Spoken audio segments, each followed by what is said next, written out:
آج میں آپ کو نبی صلی اللہ علیہ وسلم کی ایک نصیحت سناؤں گی جو انہوں نے حضرت ابو ذر رضی اللہ تعالیٰ عنہ کو کی.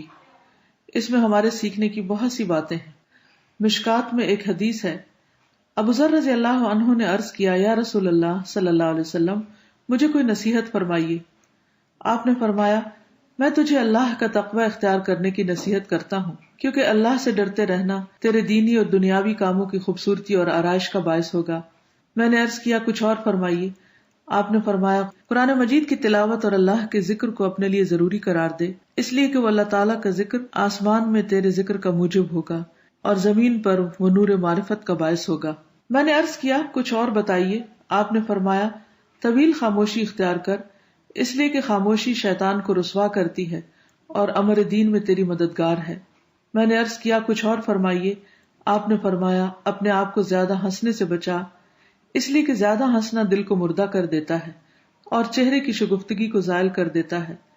میں نے عرض کیا، کچھ اور فرمائیے. آپ نے فرمایا، سچی بات کہہ اگرچہ وہ تلخ ہو. میں نے عرض کیا، کچھ اور فرمائیے. آپ نے فرمایا، دینی امور کے اظہار میں کسی ملامت کرنے والے کی ملامت سے نہ ڈرو. میں نے عرض کیا، کچھ اور فرمائیے. آپ نے فرمایا، جب کسی کی عیب گیری یعنی عیب اچھالنے کا خیال تیرے دل میں پیدا ہو تو اس کے اظہار سے تجھے تیرا یہ خیال روک دے کہ مجھ میں بھی کچھ عیب ہے. سبحان اللہ، کتنی پیاری نصیحتیں ہیں جو ہمارے نبی صلی اللہ علیہ وسلم نے کی. اللہ سے دعا ہے کہ وہ ہمیں عمل کی توفیق عطا فرمائے اور ہمارے اخلاق اور کردار کو سنت کے مطابق ڈھال دے. السلام علیکم ورحمۃ اللہ وبرکاتہ.